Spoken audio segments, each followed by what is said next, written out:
Recording started, so you set that on there. Okay. And then we do, Please want to double check, get you off. I want to switch. I'll jump on in a second. All right, so you want to bring up your PowerPoint, share? hip share? Yeah, just share that, because you don't want any of your other stuff popping up.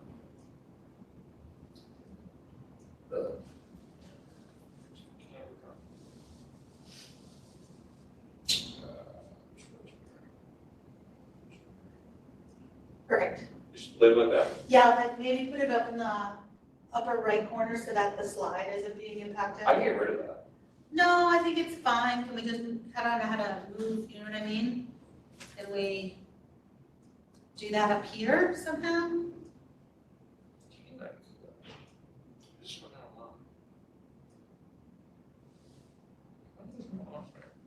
I don't want to speak at track, because you don't problem.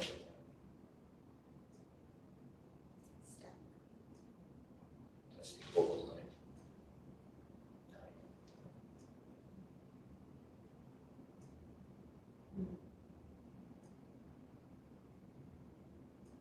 That's just a self view, it's not that important.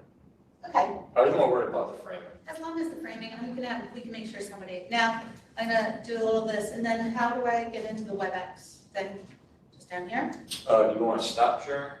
No. Well, I'm sure, we can stop sharing, but I wanna make sure I have all the controls on. Okay, why don't you stop for a second? Show menu bar. Right? Mute on entry. Whichever one's a guess anyway, so that actually doesn't really matter. You want your Q&A Yeah, options? Yes, you have that on, chat is off. Q&A. Yep. Okay, You should see Q&A, 3 dots.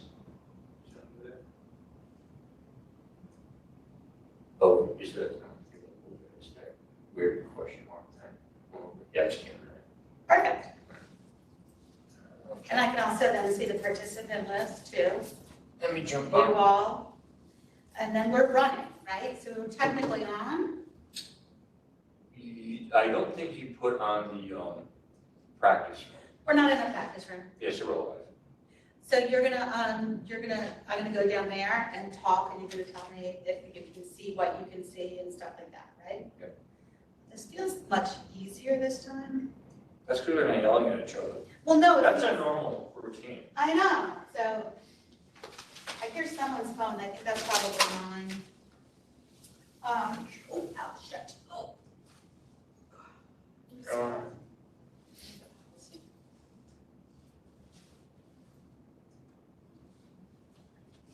Something like that.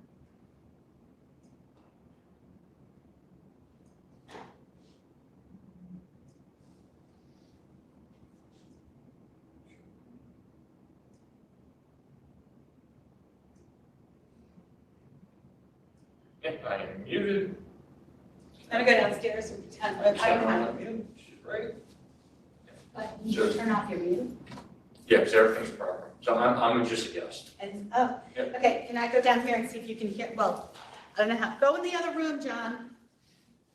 Or go in the other room and tell me if you can hear me on the microphone, okay?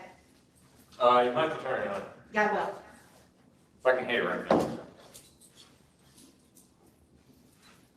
Hi, Jeff. Hello. Are you joining us for the? No, I'm just checking on the temperature.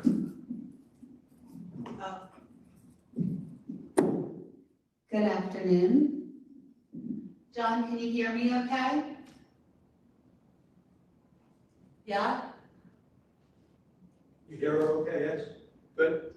Can you hear me? Yes. Well, no, can you hear me on your computer? Okay, because for people that are at their desk, I want to make sure that the volume is okay.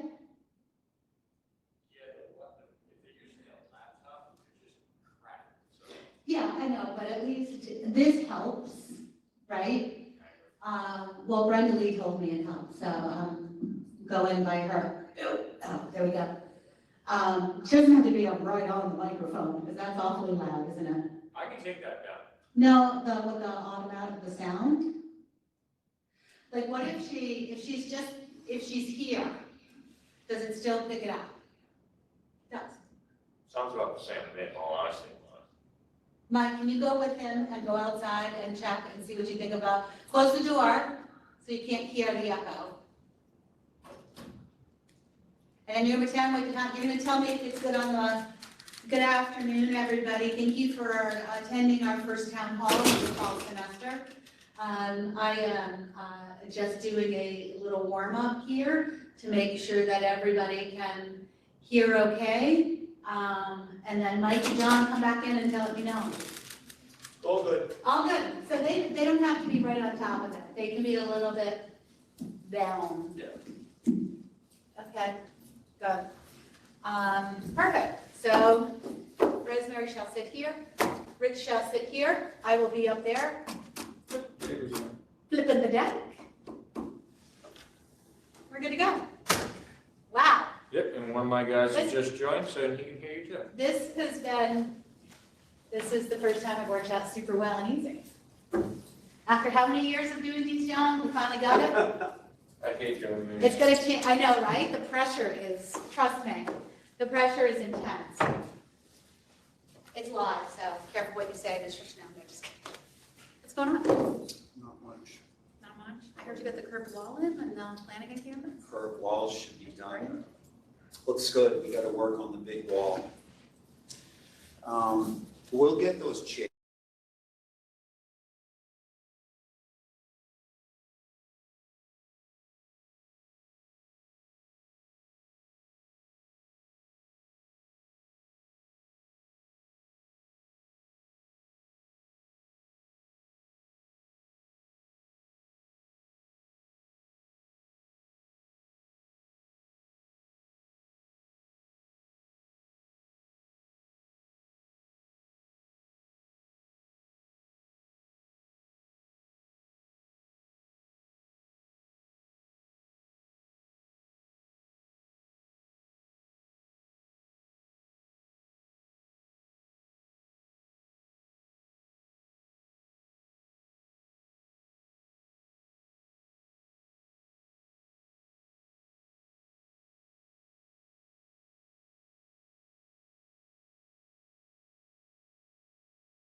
Good afternoon, everyone. It's nice to see you. Welcome back. This is our first town hall of the academic year 24-25. And it's a great start to the semester. So we've got an agenda here that is going to be mostly budget. So today is a budget day for me and for Vice President Sullivan. We begin today with sharing our budget build out with the community, and then this evening, the Vice President and I will be presenting to the Finance and Facilities Subcommittee of our council. And I'll let Vice President Sullivan talk to you about what the timeline is for the budget that begins fiscal year 26, which is July 1st of 2025. We also will have an amendment to our current fiscal year, which ends on June 30 of 2025. So next slide, please, Amy. So first off, some organizational updates. I'm going to begin with Vice President Greg LaPointe. I have asked Vice President LaPointe to locate down at the Newport campus. And I'm so excited about this change. As you know, we have spent a lot of time with Hanover Research, and Amy Kemp has led that campus for several years in terms of just day-to-day operations, as well as connecting to the people in the Newport County area.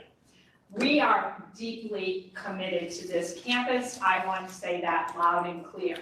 Greg's repositioning down there is actually to drive enrollment, get new programming in, and I am really happy about our opportunities that we have with some of the industries in that area. And we are going to put all our resources there because that campus has so much to offer, not only to the state, but to the residents in the Newport County area. So I know some people, I've heard the rumors that, oh, what does this mean for Newport? It means that we're going to get Newport going full tilt, and we're going to bring new programming in there, and I think we're going to have some exciting news about some additional new programming that will be opening up down at that Newport campus, as well as enhancing how many students can go in and get their gen eds and create some scheduling that works for the area residents. So I could not be happier. I'm grateful to Vice President LaPointe for accepting this. As those of you that know and work with Greg, he is really a driver, and our goal is to just get that campus fully operational and get the programs in there that are going to drive success. So there is no intention whatsoever to relocate a Newport campus or do anything else with it except to just make it even stronger. And I do want to take a moment to recognize Amy for the work that she has done. She's a Newporter, so we have wonderful relationships with the elected officials, Mayor Zai down there in Newport, as well as the Chamber of Commerce. We're working very closely right now with the Rhode Hospitality Association. So as I said, I think there's some really exciting possibilities on the horizon, and I'm very confident that Greg will do a great job.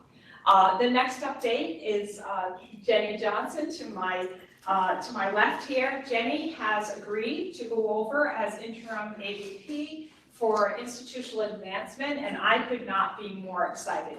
Jenny really has such a strong track record through philanthropy and fundraising, and she's already getting to work. We want to build on that $2 million gift that we received in August, and I'm looking forward to getting out there this year and getting another 7-figure gift. Jenny comes to us, of course, as you know, she was at City Year for many years. She's a recipient of the 40 Under 40 Award, a Women Excellence Award from the Women's Center of Rhode Island, and just a strong track record, as I said, of engaging philanthropy throughout the state. She's got a great team, and I want to take a moment to recognize Christina Choi, and I don't know, I think Christina's probably joining virtually. Christina did a phenomenal job, as well as the whole team.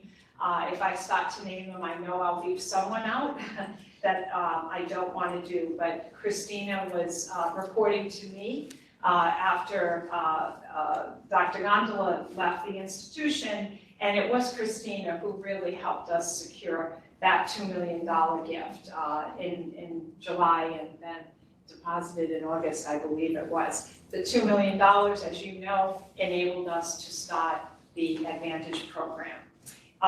Joshua Seguí Rodriguez. Joshua has joined us as our Director of Equity and Inclusion, and we could not be happier. Joshua's coming to us from Syracuse University. He's an attorney, and he's right here. Joshua, you can raise your hand. And he has served in this similar role at Brown University, and where else was it? URI. URI, yes. And so Joshua started about a week or so ago, and his family has relocated to Rhode Island, or is in process of relocating to Rhode Island. And we're just really excited to have you on board, Joshua. And certainly we have a very strong JET ID plan that's ready to be implemented. And I know that you'll do a phenomenal job. So everybody, welcome. When you see Joshua in the hallway, say hello. And we couldn't be happier to have you on board. Thank you for saying yes to CCRI, Joshua. And finally, Nicole Ferrier. Nicole has joined my office in term, and her role is to really support and operations in terms of responsiveness, making sure that the schedules are running on time. She's assisting Deb, and as you can imagine, that is one very, very busy office. So we're very happy. And I think, Nicole, where are you, Nicole? You here? There you are. Okay. And Nicole, you were you a second grade teacher, or you were a school techer? A long time. I was fifth grade. Yeah. Fifth grade. Okay. So she should be able to handle me. So I'm glad she's here. Thank you. So those are my updates for organizational changes. Next, we're going to turn to Nietzsche. We are expecting any day our final letter about reaccreditation. On September 27th, Vice President Sullivan, Dr. Lauren Webb, and I went and met with the Board of Commissioners from Nietzsche. It was a wonderful experience. There were 13 commissioners that met with us, and the purpose of that meeting is to respond to the visiting team's summary. The commissioners, two of them particularly, do a deep dive into our self-study. So they are asking us particular questions about the self-study and any updates that we have from the college in the interval between the visit in March and September. I can tell you the following day, Dr. Larry Shaw, who's the president of Nietzsche, called me to say congratulations to this institution, it was outstanding work that was put forth by everybody in the college.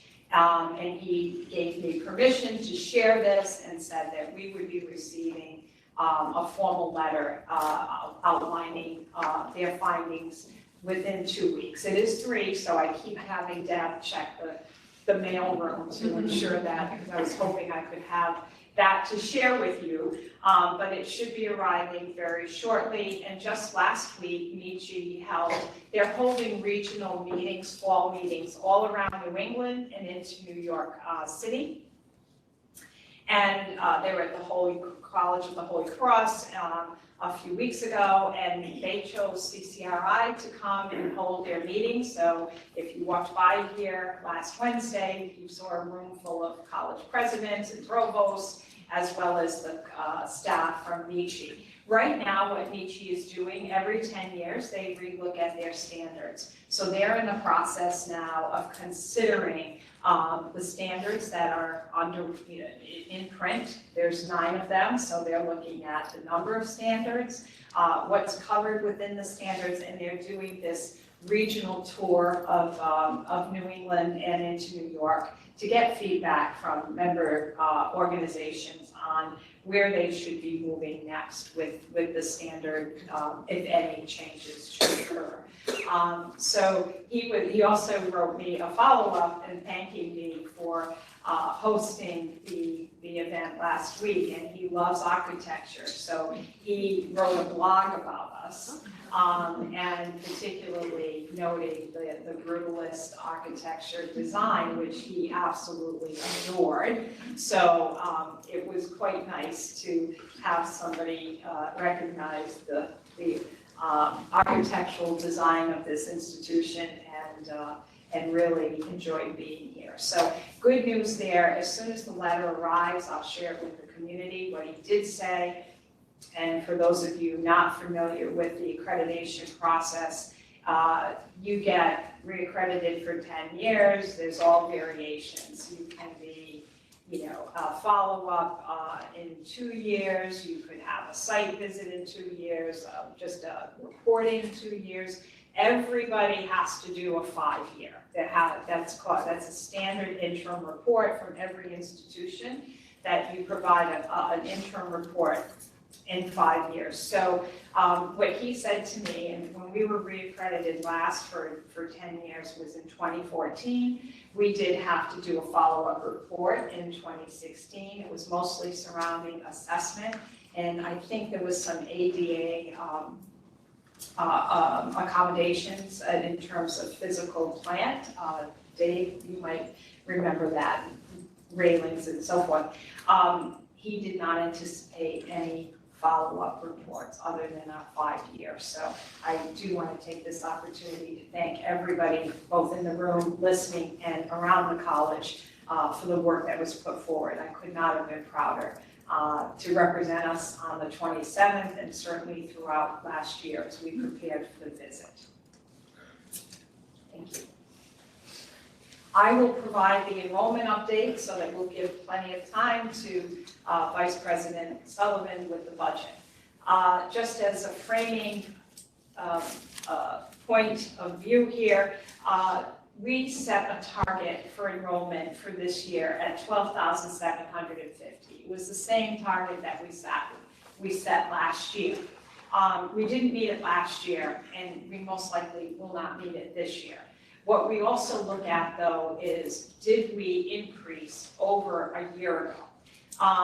We did. We increased September of 23 compared to September of 22, and we anticipate that we will be up in September of 24 as compared to last year.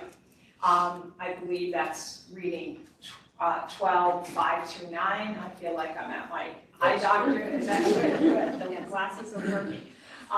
As you can see, this is a very, very small increase, and this is what we've been experiencing over the last several years. Now, what we are happy about is every semester, this would be the 8th semester, that we would be 8th semester year over year, where we would see an increase in enrollment. But clearly, we did not have a robust recovery from the pandemic, and as you've heard me say, and we all know, community colleges nationally are struggling. So the fact that we're staying stable is a good thing. Right below that number of 12,529, you see a little box that has the letters D, F, and P, and that is dropped for non-payment. And I believe now I'm getting a real test. There are 408 students who are currently being managed for a drop for non-payment, and that is equivalent to $520,000.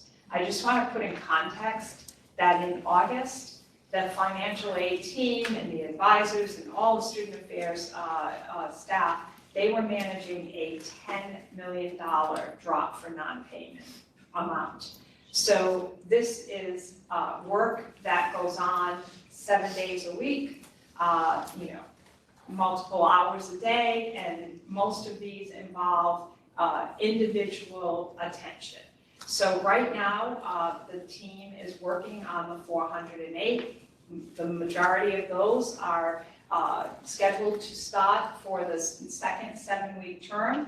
I have checked with the leadership from Student Affairs and asked, did the 7 weeks make a difference? And they said, yes, undoubtedly, it made a difference. And you can do the math, but we're 11 students ahead of where we were last year. So every little bit helps. And I appreciate the Student Affairs team and the work, particularly the financial aid team, and the work that they have done. It is an incredible job that they have to look at numbers like that, and we all have to look at numbers like that every day, and what they do is nothing short of miraculous, and to the benefit of our students, because we want to do everything we can to help them succeed and to be able to stay here at the college. So thank you, Amy. FAFSA update. So as we all know, the rollout for the new FAFSA has been a bumpy ride, but the intention is that it will result nationally in more students being eligible for federal financial aid than was previously available under the old system. So what we know is that 8% fewer submissions. That puts us at 84% for FAFSA completion. Nationally, I believe the national rate for FAFSA completion is 43%. So I think a round of applause for everybody that's involved in FAFSA. And a sister institution was about 65%. So when you have drops like that in FAFSA completion, it has undoubtedly an impact both on students' ability to enroll and then ultimately the college's financial situation. So what the Department of Education projected was that another 600,000 students nationally would qualify for Pell. The good news is that we are seeing a bump up in the students that have filled out the application, that they have increased the numbers of eligibility for our enrolled students, and that of course does equal additional dollars. We saw a bump up of those eligible for some Pell from 66% to 73%. And we saw the number of students eligible for full Pell rise from 63% last year to 76% this year. So the intention of the redesign of FAFSA is working. The mechanics of getting that underway has been bumpy to say the least. But that is all in all, I think we're headed in the right direction. And so I think nationally they were looking at about 11% bump up overall with eligibility. So good news on that front. Next, I just want to remind everyone we have an open house on October 26th. This is really a major event as we will be welcoming in seniors and their families. Last year, I think we had about 900 people pass through. I want to thank in advance everybody that participates, the faculty who are there helping answer questions for prospective students and faculty, families. I want to thank, obviously, the student affairs teams, the enrollment management, all of the folks, the facilities that put the room together. I was there last year, and it was wonderful. And then there are a little orientation, and that's a good picture up there on the upper left. my left, it was crowded. It was very crowded. And our advisors do some, nuts and bolts information about applying to college and what it's like to be a student here at CCRI. So if you're available on October 26th, we'd love to see you stop in. Now, I'd like to do an update on the presidential search. An RFP was issued in September. I think it closes tomorrow, at which point the group that selects the search firm will get to work. The dates were embedded into the RFP. There will be a new presidential permanent position selected. A candidate will be selected. They're targeting March of 2025 with a start date of July 1st of 2025. So that process is underway. I think from this point forward, you'll be hearing from our commissioner and members of the board in terms of what the compilation of the search committee will look like, and that process is about to get underway. So stay tuned for more on that. I just wanted to take a minute, and I see Dina in the audience here. Advantage, I wanted to update you all on Advantage. So early days, we started it the first week of classes. Now, as I said earlier, we had an anonymous gift donation of $2 million. I was connected with this donor last December. And the donor's wish was that they wanted to provide funding to higher ed, and they wanted it to be transformative and impactful immediately. So where I was connected was a foundation that actually would have just grown that money, and the donor wasn't interested in that, really wanted to invest in a program that would have pretty immediate sort of impact. And I pitched the Advantage idea, and that was very, very much accepted and really interesting to the donor. So we worked throughout the spring, and yet we still continued hoping that we would get this funding and we would be able to launch the program in September. So in March, a group of about 10 faculty and student affairs and academic affairs administrators went down to New York. This program is modeled after the City University of New York's CUNY START program. The eligibility to participate in this program is that the student has one area, either math or English, where there may need to be additional support to get them college ready. And our program design, the team came back, and I just want to extend and acknowledge what great work they did. The program director is Jane Reggio, a very seasoned adult educator. They put together a phenomenal curriculum. Students, this is a volunteer program. It's a 7-week program that's immersive. We started with 11 students in math. One student did need to withdraw due to medical issues, but we started with 12 students in English, and last I checked, we still had 12 students. That's a 97% overall retention. It says a tremendous amount.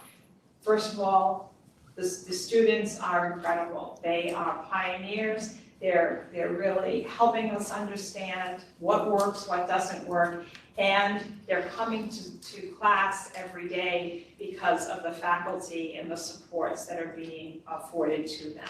So right now, all students are on track to proceed to college level coursework. That might be through a co-requisite, or it may be straight into a college course. As I said, and you know, I am deeply committed to assessment and ongoing assessment. So we are monitoring attendance, we're monitoring retention, how many students are ready at the end of the 7 weeks to go forward into the college credit-bearing course, And then what is the success rate for them in that course? Math and English are the two subjects. These students, as I said, require only assistance in one area, and we'll continue to keep you informed.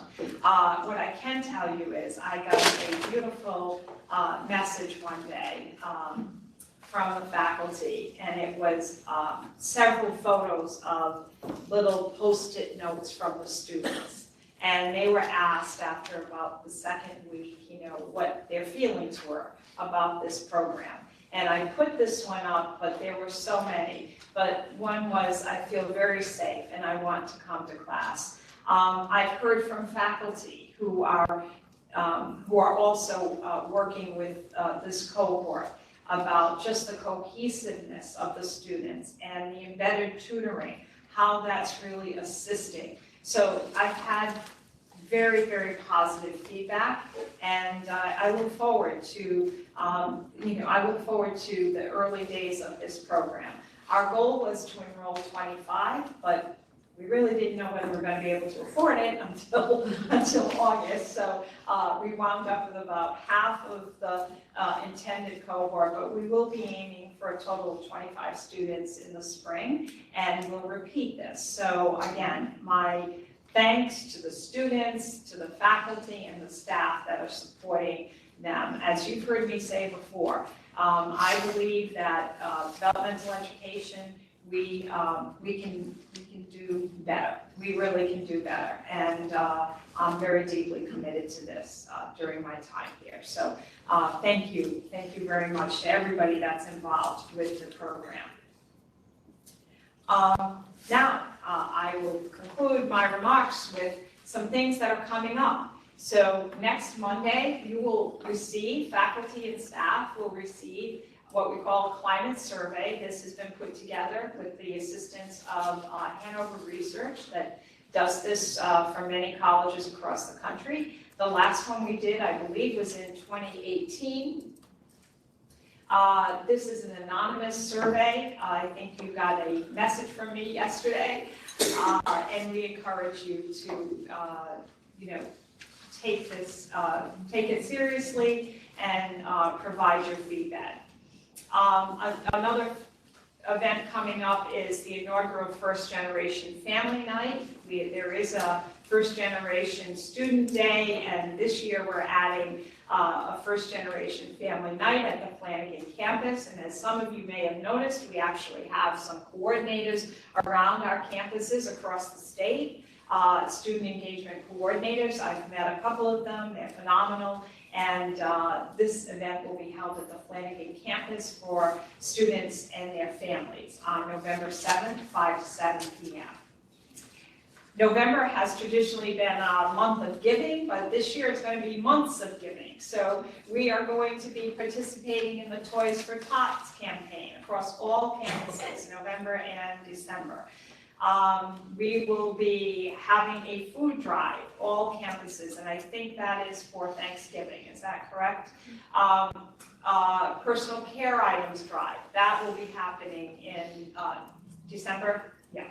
And blood drive, November 19th, which we have, that's going to be at the Knight, Flanagan, and Lisbon campuses. This is something that we regularly do and will continue to. At the Newport campus on November 23rd for Newport area residents and their families, Mrs. Cats and Her Hat Story Time. This is us really participating and supporting our surrounding communities, both within and without our college. And then on December 4th, we will have a CCRI Good Night Lights to be held for the children at Hasbro's Hospital. Are you all familiar with what Good Night Lights are all about? So this is for those of you that are not familiar, different organizations, many times it is police and firefighters, but it can be any group, and on that night it will be us, get parked across the Providence River that faces Hasbro Hospital. the children look in the window, they have flashlights, and people put their headlights on. And if you're ever driving up 95 North or coming south, right around that Thurber's Avenue, you can see this happening right at sundown. So please, if you're available on that night, join in, and we'll have, of course, updates coming out to the community about all of these items before they are upon us, just reminders. And it's never too early to talk holidays. So last year, I was really pleased to open up the house for faculty and staff, and we're going to do it again this year on Thursday, December 12th. We had a great crowd last year, so I hope you'll all join us. We did it on a Friday night, and I know Fridays in December get very, very busy, so we're thinking a Thursday. And we're looking at, what is it, 4 to 7, something like that. Okay, so there'll be announcements coming out with that as well. So I hope that you'll join us. We'll also be hosting some other events during the month of December, including what we did last year, which was a legislative holiday party, and it was a big hit.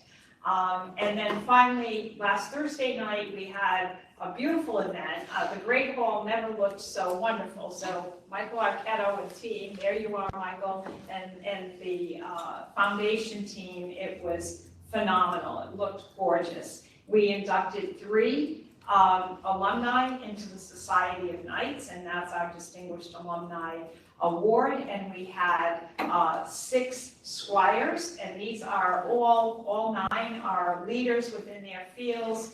They are alumni from the college, and it was a terrific night. Governor McKee joined us, and again, it was just wonderful to see these alumni and the contributions that they've made both to their fields and to the communities that they serve, and really feeling so emotional about their selection for this distinguished honor. So that concludes my report, except that as I introduce Vice President Sullivan, I do just want to frame up the budget. This is something that we will be very open and sharing every step of the way here with what we're facing. And it's about a $300 million state deficit that the state's projecting for next year. So without further ado, I am going to turn it over to Vice President Sullivan, and then he will be available for questions at the conclusion of his presentation. Rich? Thank you, President Costigan.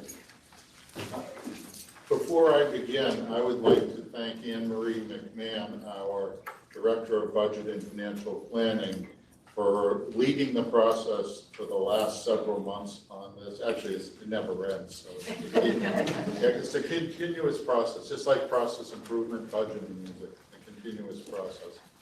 And she's led us.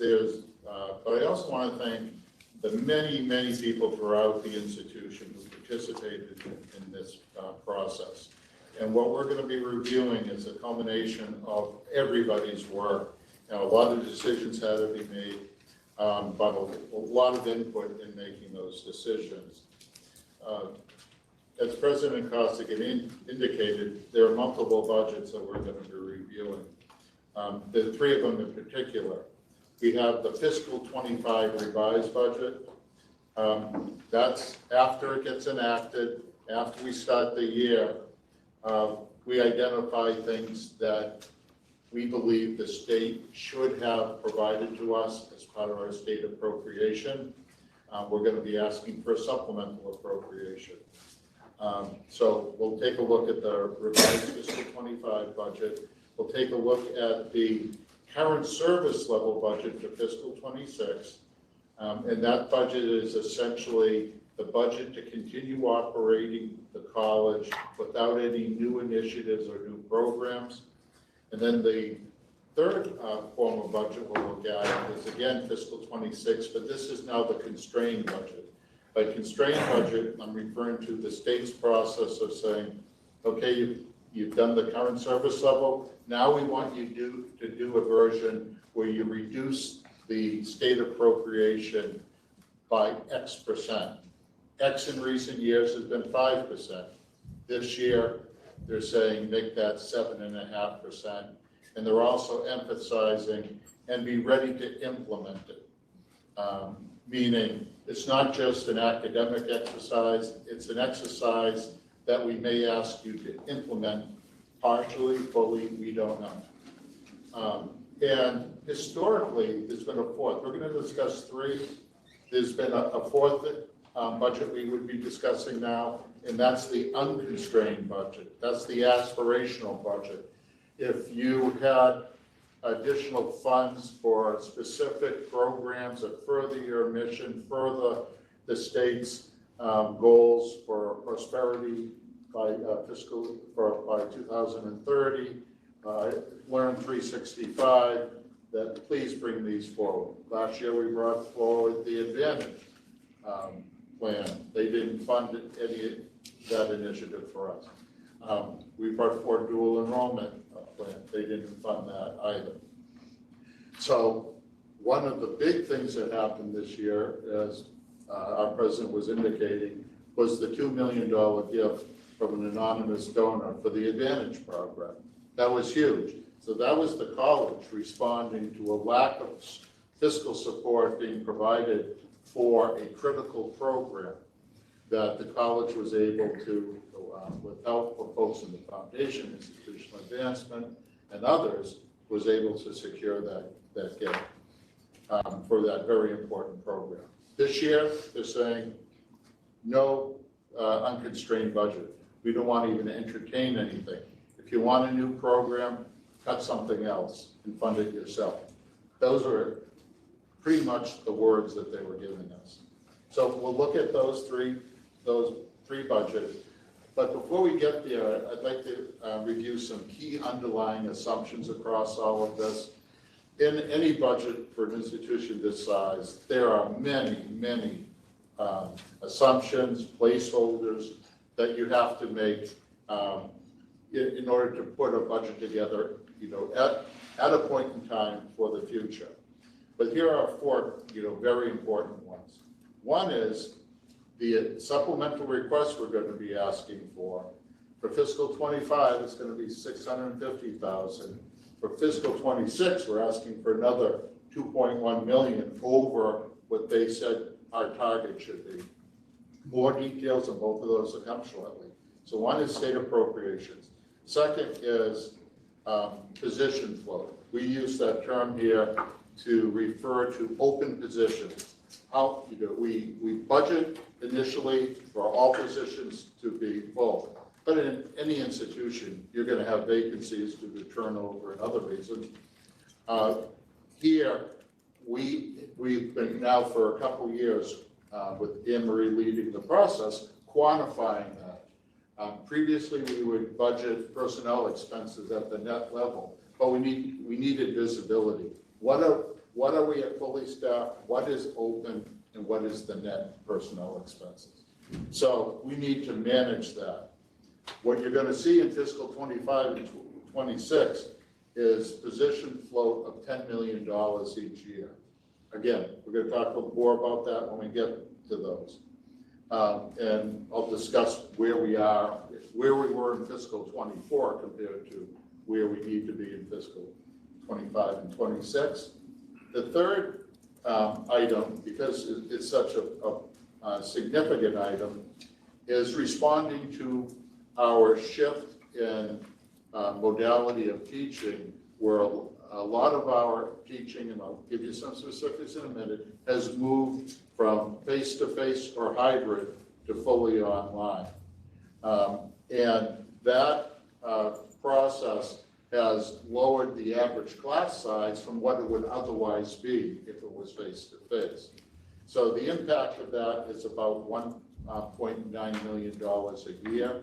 And so what we're looking at is addressing that with starting in spring of 25, So a little less than $1 million for 25, but a $1.9 million benefit in 26. That's why I say assumptions, that's baked into the budget you're going to be seeing. And then finally, on tuition and fees. The Council on Post-Secondary Education is the one who approves our tuition and fees increase. After a lot of discussion, evaluation, what we're putting in is for a 5.7% increase for fiscal 26. We already have the increase, I think, to 4.2 or something like that for fiscal 25. That was addressed a year ago. For 26 in our current service level budget, we're going to be asking for 5.7. In our constrained budget, we're going to be asking for 9.9. Again, a little bit more when we get to those. So those are the four key assumptions in there. The level of state appropriations, and we're assuming they're going to approve our request, but that may not happen fully, may not happen partially. We don't know. The management of the position flow, addressing the online caps and its impact, and then the tuition fee increases. And just standing back, about 48% of our revenue is from the state appropriation, about 48% of our revenue is tuition and fees, and the remaining 4% is primarily workforce. Those are all approximates. Now that we've discussed some of those big assumptions, I just want to talk about a couple trends. One is the lower enrollments and shift in teaching modality. We spent a fair amount of time looking at what the economic profile of the college was right before COVID, fall of 2019, and what was it in the most recently completed fall before the budget process was fall of 23. There's been a 15% decrease in enrollments between those 2 points in time. And as the slide showed earlier, since then, we've been incrementally increasing semester to semester. I think we're up to 8 semesters of incremental increases now, but we're still net down 15%. That equates to approximately $4.3 million of lost operating resources or lower operating resources.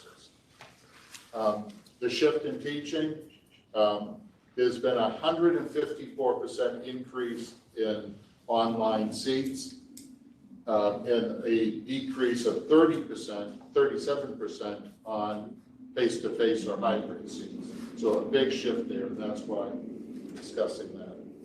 And then there's also been a 5% decrease in average class sizes. So student affairs, academic affairs, we're all looking at these benchmarks to see, because they have dramatic impacts on our financial profile. The 5% decrease in the average class size, that's what a decrease of 1.3 million in operating resources. So the result of those changes has created a structural deficit for the college, and that's what we're addressing. Again, you'll see more of that. We'll discuss it more in a few minutes. And as President Costigan mentioned, the macro environment, for us, let's call that Rhode Island, they've announced they're looking at a $300 million deficit for fiscal year 26. So don't know where that stands today. That was something, as recently, I was in a meeting with the state budget office. That was in August. So keeping that in mind, and there's also been a number of different communications from the state budget office regarding we're lowering our expectations of assistance from them, but we're making what I believe are strong cases for these increases in state appropriation. Okay, next slide, please. This is the fiscal 25 revised budget. We're seeking, as you see on the right-hand side, $650,000 more in state revenues, which is what we need for the state's share of the negotiated cost of living adjustments for the classified employees, the contract that was recently settled, and for changes in fringe benefits for all of our employees. They, the state budget office that is, provide us with planning values, and then they tell us what the values are going to be charging us for fringe benefit are. Well, those changed. So that was another 414,000. Combine that with over 900,000 for the classified employees contract. Total is $1,350,000. The state share, as I said, of our operating unrestricted revenue is about 48%. So that's the 650,000 we're asking. Okay, the bottom line there, you'll see transfer from fund balance. That's fund balance that accumulated during the COVID from a combination of two primary factors: COVID funding, which reimburses for things like lost revenues, and also we had a lot of openings in the college, so open positions. Moving on to the next one, the fiscal 26 current service level budget. As I mentioned, we're starting at the top. The big one is, I'll get to, is state appropriations again, but the starting at the top, tuition and fees, we're asking for a 5.9% increase. That'll keep us in the middle of the pack versus the other New England states, with the noted development that Massachusetts is moving to free tuition for its full-time and part-time students. But you know, we primarily service the state of Rhode Island, but still that's an important benchmark and perhaps something the state of Rhode Island can pursue. Second line, the state appropriations. We're asking for an additional $2.1 million for COLAs, for you know, the budgetary COLAs we put in for all employees at CCRI, along with fringe benefit changes that we received from the state. So that's for everything. That the total came to $4.4 million. State share again 48%. Came to $2.1 million. The $2.3 million is on us to fund from tuition and fees, workforce, etc. Position float, you'll see that down under the personnel expenses. $10 million in fiscal 25, a little bit higher in fiscal 26. That comes to about 100 positions. In fiscal 24, float was about 8.3 million. So we're going to have to be more conscious in managing to that number. So the extra, $1.6 million or 1.8 million dollars if you look at 26. That's about 18 positions. So it means across the institution, we need to keep 18 positions open. These are non-faculty administrative positions looking across the organization and looking at all levels in the organization. So 18 more than we experienced in fiscal 24. And what we're doing also is adopting, enhanced hiring and expenditure controls. I won't belabor that, but you'll experience that as we try to manage the float and manage all of our other expenditures.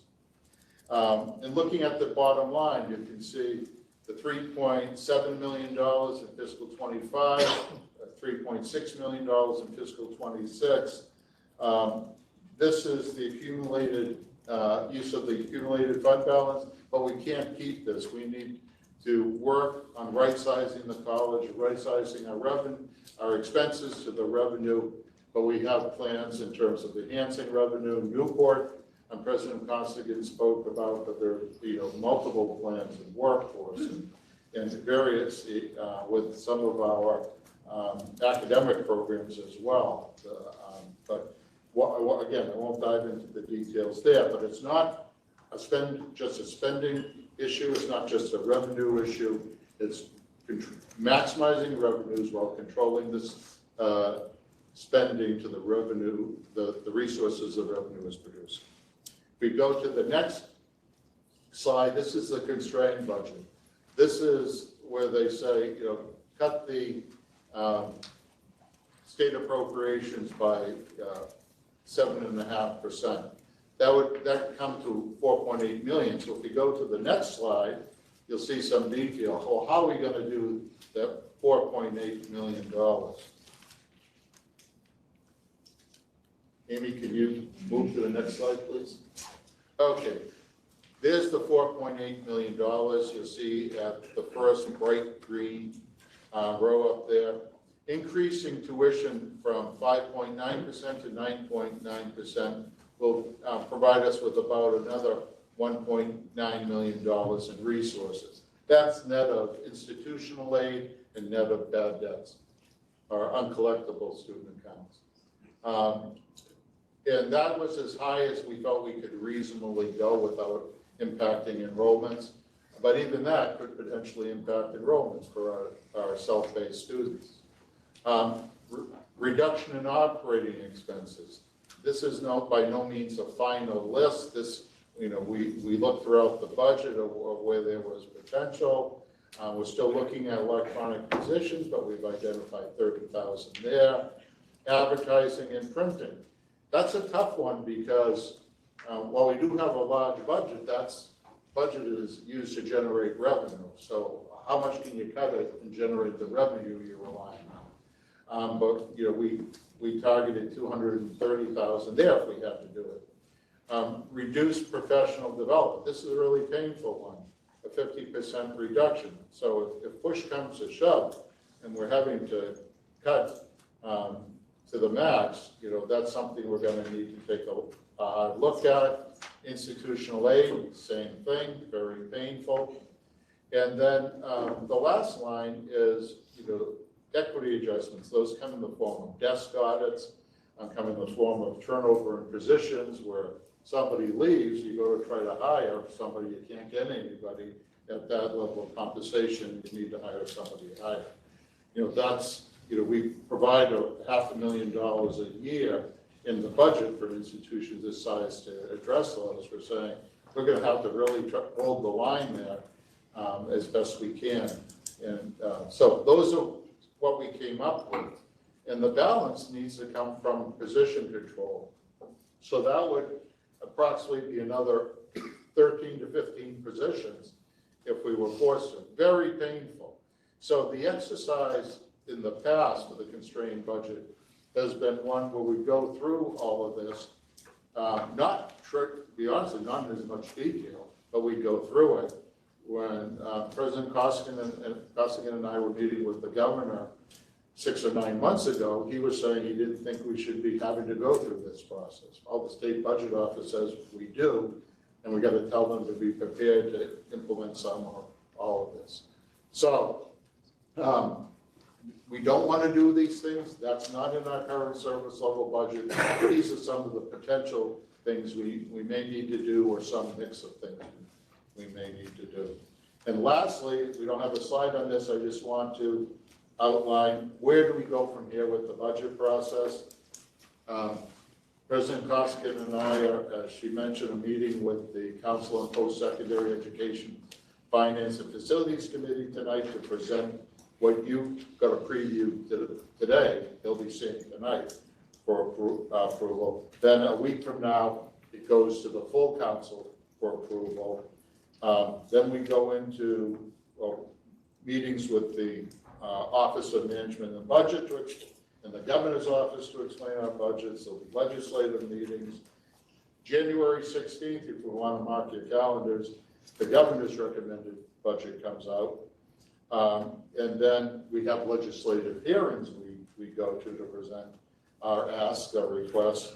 And then sometime by June 30th, this past year was something like June 16th, or by June 30, 25, we see the enacted budget and what we wound up with. That's a quick, walk through the budget and the process. And, during the testing period coming up, we're happy to expand on any of this. Great, so that concludes the formal speaking program for the town hall. Giving the folks who are online WebEx, they can put questions in the Q&A in the chat, but we will open it up to questions here in the room. If anybody has questions for either Dr. Costigan or Vice President Sullivan.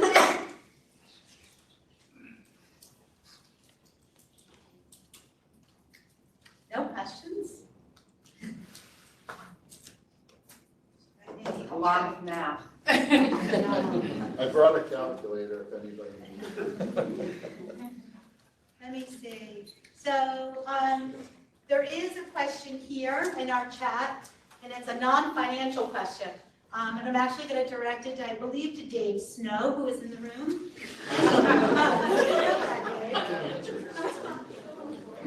Any update on the student services construction? It looks very close. You are correct. We are making progress every week. We're punching out a number of areas on both the first and ground floors.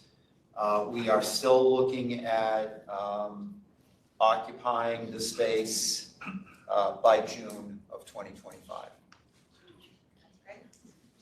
Still no questions here in the chat other than that. No questions in the audience either. That was a lot of information. Well, hearing no questions, Dr. Costigan, would you like to conclude with any remarks? Thank you.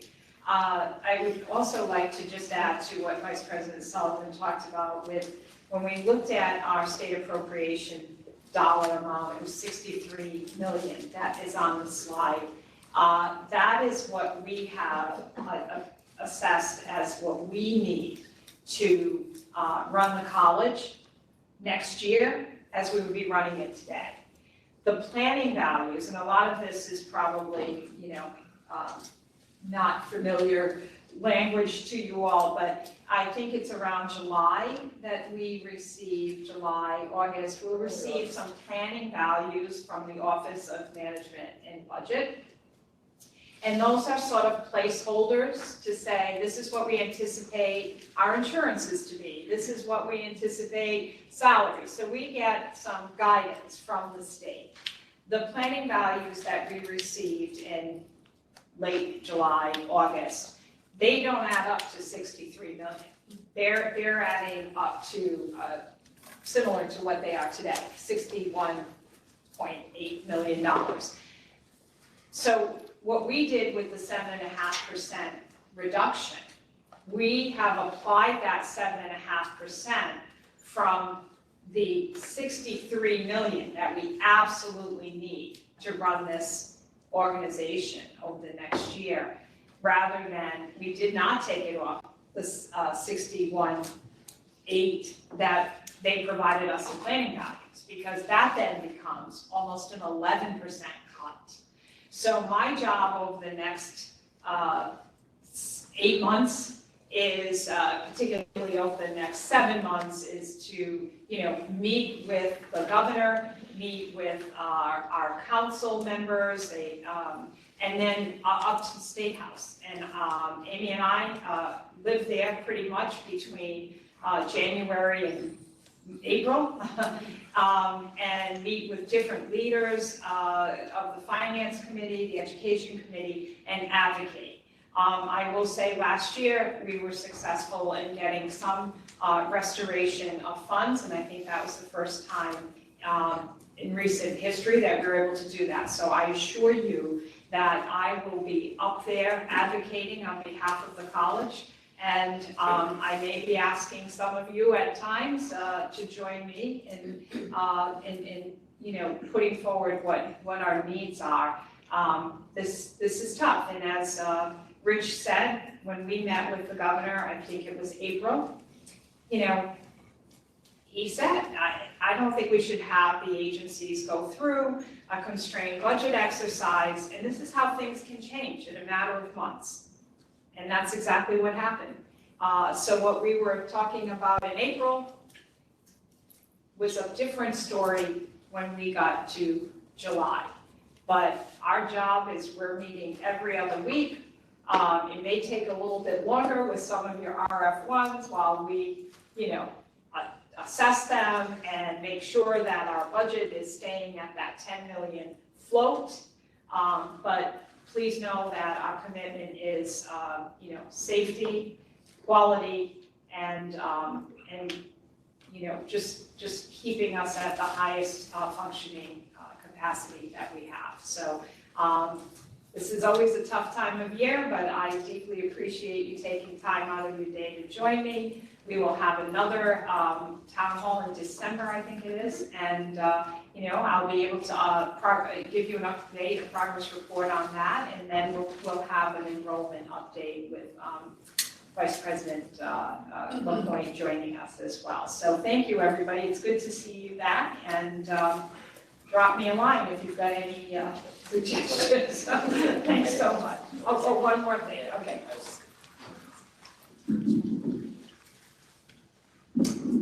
So Rosemary was talking about kind of the appropriation piece, which we're going to try to control. We're going to try to do our best possible.